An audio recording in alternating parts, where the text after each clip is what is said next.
Hello lovely students, I am your maths learner Adesh Mathuriya. If you are visit first time this channel, so please like, share and subscribe. Thank you. आज बच्चों हम आपके लिए इस video में example 7 और example 8 class 8 mathematics के लेकर के आए हैं चैप्टर 3 के। इससे पहले वीडियो में हम बच्चों आपको एग्जाम्पल 6 तक कंप्लीट करवा चुके हैं। आई होप कि आपने अपना होमवर्क कंप्लीट कर लिया होगा। चलिए बच्चों आज हम चलते हैं एग्जाम्पल 7 की ओर। तो राइस RICE, ठीक है ना, ये नाम है बच्चों। वैसे तो राइस हमारी चावल होता है, लेकिन यह चावल नहीं है, ये एक आपका रोम्बस है। उस रोम्बस का RICE नाम दिया गया है रोम्बस का, ठीक है बच्चों। तो rice is a rhombus, figure 3.30 जो आपका दिया गया है यहाँ पर, ठीक है ना। फाइंड x बाई जेड, ठीक है ना, x बाई जेड की वैल्यू फाइंड करनी है। जस्टिफाई योर फाइंडिंग्स, और जो आपने प्राप्त किया है उसको जस्टिफाई करना है, ठीक है बच्चों। तो चलिए स्टार्ट करते हैं इस क्वेश्चन को। तो देखिए बच्चों, हमने आपको इंट्रोडक्शन के पार्ट में बताया था रोम्बस की प्रॉपर्टीज के बारे में कि रोम्बस की प्रॉपर्टीज क्या होती हैं कि रोम्बस के जो डायगोनल्स होते हैं वो बच्चों एक दूसरे को बाइसेक्ट करते हैं। क्या करते हैं? बाइसेक्ट करते हैं। बाइसेक्ट का मतलब क्या होता है बच्चों? एक दूसरे को इक्वल पार्ट में डिवाइड करते हैं, इक्वल पार्ट में डिवाइड करते हैं, ठीक है ना बच्चों। तो यहाँ पर x की वैल्यू पूछी गई है और ये वैल्यू कितनी दी गई है? ये वैल्यू आपकी OI 5 दी गई है। तो यहाँ पे बच्चों हम लिखेंगे सिंस डायगोनल्स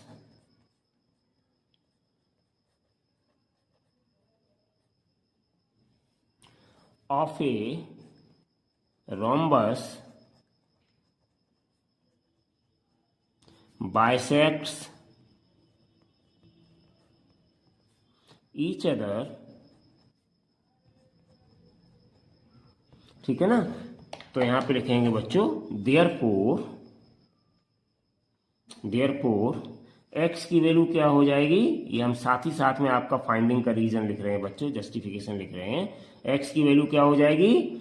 x की वैल्यू ये OE जो कहलाएगी, इसको हम OE कहेंगे x की वैल्यू, और ये बराबर बच्चों किसके हो जाएगी? IO के। किसके बराबर हो जाएगी? IO या OI के बराबर हो जाएगी। और OI बच्चों हमारे पास कितनी दी गई है? 5 दी गई है। तो ये कितनी हो जाएगी x की वैल्यू? 5 आ जाएगी। यहाँ पे लिख दीजिएगा सिंस गिवन, ये गिवन जस्टिफिकेशन हो गया आपका, OI इक्वल्स टू 5, ये हमें दिया गया है बच्चों, ठीक है ना। तो और इम्प्लाइज करके हम लिख सकते हैं। तो x की वैल्यू हमने निकाल दी बच्चों 5। तो ये आपका आ गया पहला answer. x by Z finding करने थे। चलिए बच्चों अब चलते हैं हम इसके सेकेंड बाई की वैल्यू फाइंड करने के लिए। तो बाई की वैल्यू फाइंड करने के लिए ध्यान से देखिएगा, हम यहाँ पे देखेंगे बाई की वैल्यू। तो देखो ये वैल्यू हमें 12 दी गई है, यहाँ से यहाँ तक बच्चों ये 12 दी गई है। तो ये भी वैल्यू 12 हो जाएगी क्योंकि बाइसेक्ट करते हैं। ये हम ऊपर लिख चुके हैं आपका रीजन जस्टिफिकेशन, ठीक है ना। तो यहाँ पे हम क्या लिखेंगे? देयरफॉर वैल्यू ऑफ बाई या बाई इक्वल्स टू, ध्यान से देखिएगा, OR क्या हो जाएगा? बाई को हम क्या कहेंगे? OR, और ये OR बराबर क्या है? OC। क्या है? OC, और ये कितना आ जाएगा आपका? 12 आ जाएगा बच्चों। क्यों? यहाँ पे लिख दीजिएगा since given OC equals to 12, ये 12 दी गई है तो इसलिए ये आपकी आ गई 12, ठीक है बच्चों। तो देखिए इम्प्लाइज करके दोबारा लिख दीजिएगा। तो इम्प्लाइज बाई इक्वल्स टू आ गया 12। तो ये आ गया बच्चों आपका सेकंड आंसर, ठीक है ना। चलिए अब चलते हैं हम नेक्स्ट थर्ड, जो जेड की वैल्यू आपसे पूछी गई थी। तो जेड की वैल्यू हम कैसे फाइंड आउट करेंगे? तो देखिए हम लिखेंगे यहाँ पर सिंस, ध्यान से देखिएगा, since all sides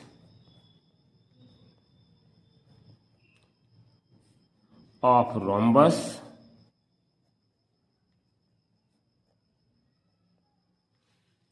are equal, rhombus की सभी साइड्स कैसी होती हैं? इक्वल होती हैं। ये सभी साइड्स इक्वल होती हैं। तो यहाँ पे एक ये वैल्यू दे दी गई है ER की 13, तो ये फिर कितनी हो जाएगी RI? ये भी 13 हो जाएगी। तो देयरफॉर z इक्वल्स टू हो जाएगा आर आई, सब इक्वल होती हैं बच्चों, और बराबर आई सी, और बराबर सी ई, और बराबर ई आर, इस सब के बराबर हो जाएंगी। ठीक है ना बच्चों? तो इम्प्लाइज z इक्वल्स टू हो जाएगा मेरे पास कितना 13 इक्वल्स टू 13, तो ये आ जाएगा z इक्वल्स टू 13। तो ये आ गया बच्चों आपका आंसर। और यहाँ पे लिख देंगे सिंस गिवन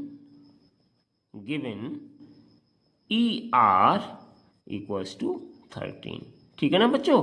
तो इस तरीके से आज बच्चों हमने आपका ये क्वेश्चन नंबर एग्जाम्पल 7 कवर किया इस वीडियो के माध्यम से। अब चलिए एक और लेते हैं बच्चों, इंपॉर्टेंट एग्जाम्पल था ये, बहुत इंपॉर्टेंट एग्जाम के लिए। अब हम लेते हैं example 8।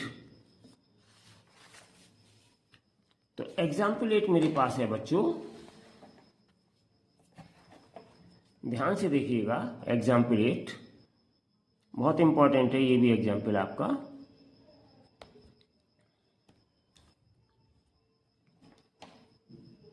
Rent is a rectangle, RENT, देखो बच्चों RENT, ये फिगर आपका है, इस फिगर का नाम है 3.35, ये फिगर आपकी बुक में दिया गया है बच्चों। ठीक है ना? ये इसका नाम है।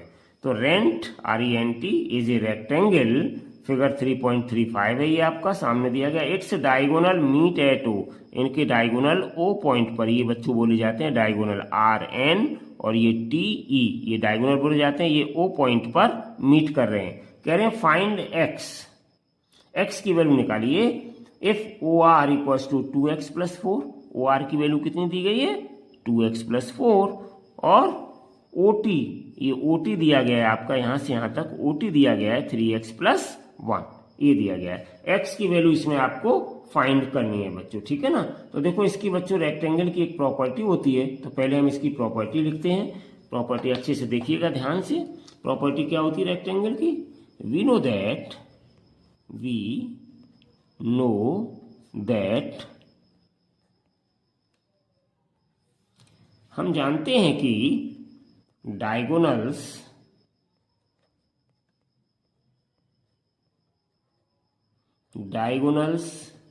of a rectangle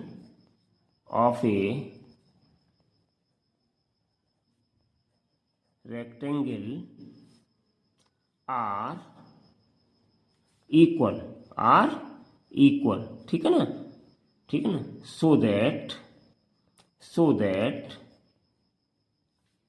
their halves, आधे इनके में वो भी इक्वल होते हैं, आर इक्वल ऑल्सो। ठीक है ना? हाफ्स यानी कि इनके बाइसेक्ट भी करते हैं, वो भी बराबर होते हैं। क्यों? क्योंकि डायगोनल इक्वल हैं। रोम्बस के डायगोनल क्या था? इक्वल नहीं होते हैं, तो इसलिए उनके हाफ्स भी इक्वल नहीं होते हैं, और इनके हाफ्स इक्वल हो जाएंगे। मतलब ये पार्ट आपका बच्चों इस पार्ट के इक्वल हो जाएगा, मतलब OR इक्वल्स टू OT कहलाएगा। ठीक है ना बच्चों? तो इनके हाफ्स भी इक्वल हो जाएंगे, क्योंकि इनके डायगोनल्स इक्वल है, बाइसेक्ट भी करते हैं, तो इनके हाफ्स भी इक्वल हो जाएंगे। दिस मीन्स दैट बच्चों हम क्या लिख सकते हैं? देयरफॉर OT इक्वल्स टू क्या हो जाएगा? OR के हो जाएगा, इनके हाफ्स इक्वल हो जाएंगे। OT ध्यान से देखिएगा, OT इक्वल्स टू OR हो जाएगा। ऐसे ये OR इक्वल्स टू OE भी हो जाएगा। इनमें कहीं पर भी रिलेशन दिया जाए इनके बाइसेक्शन में, तो हम उनको इक्वल कर सकते हैं, क्योंकि इनके हाफ्स इक्वल होते हैं बच्चों। ठीक है ना? तो OT इक्वल्स टू OR हो गया। हाफ्स का मतलब समझ रहे हैं? हाफ्स का मतलब है कि ये जो है पार्ट, यहां से इस पॉइंट से ये वाला पार्ट और ये वाला पार्ट, इस पार्ट का आधा है और इस पार्ट का आधा है, इसको हम हाफ्स बोलते हैं, प्लूरल ऑफ हाफ। ठीक है बच्चों? तो इनके हाफ्स भी इक्वल होते हैं। तो चलिए बच्चों यहाँ पे अब हम इनकी वैल्यू रख दें। तो OT की वैल्यू कितनी है मेरे पास? OT की वैल्यू मेरे पास है 3x प्लस 1, या यहाँ पे देख सकते हैं 3x प्लस 1, तो हम यहाँ पे लिख देंगे इम्प्लाइज 3x प्लस 1 और इक्वल्स टू OR की वैल्यू कितनी? 2x प्लस 4, ये दी गई है, तो यहाँ पर रख देंगे 2x प्लस 4। इस तरीके से हमने इनकी वैल्यूज को सब्स्टिट्यूट कर दिया। अब हम इनको सॉल्व करके बच्चों x की वैल्यू को फाइंड आउट कर लेंगे। तो चलिए हम इनको सॉल्व करते हैं। तो देखो बच्चों, ये इक्वेशन है, तो हम x एक तरफ कर लेंगे और टर्म दूसरी तरफ कर लेंगे, जिनको हम कांस्टेंट टर्म बोलते हैं। तो देखो ये 3x यहाँ पे ही स्टॉप रखेंगे, ये प्लस का 2x इसको ट्रांसपोज करेंगे तो ये माइनस का 2x हो जाएगा, लेफ्ट हैंड साइड में लाएंगे, और ये आपका 4 यहीं पे कांस्टेंट है और ये प्लस का 1 इसको राइट हैंड साइड में ले जाएंगे तो ये माइनस का 1 हो जाएगा, साइन चेंज हो जाते हैं। तो दिस इंप्लाइज 3x में से 2x माइनस करेंगे बच्चों तो एक x बचेगा, या x लिख सकते हैं केवल, और 4 में से 1 को माइनस करेंगे तो 3 बचेगा। तो दिस इंप्लाइज बच्चों क्या हो जाएगा, x इक्वल्स टू आ जाएगा 3। तो ये ही हमारी बच्चों वैल्यू आ गई। उन्होंने पूछा था कि find the value of x, ठीक है ना, x की वैल्यू क्या है, ठीक है ना, फाइंड x। तो यही हमारा आ गया आंसर। तो आज बच्चों हमने इस वीडियो के माध्यम से एग्जाम्पल 7 और एग्जाम्पल 8 आपके कर्व किए, दोनों ही बहुत इंपॉर्टेंट एग्जाम्पल्स थे। अब आगे हम आपकी एक्सरसाइज लेकर के बहुत जल्द आपसे साथ फिर उपस्थित होंगे। Till then take care and bye bye.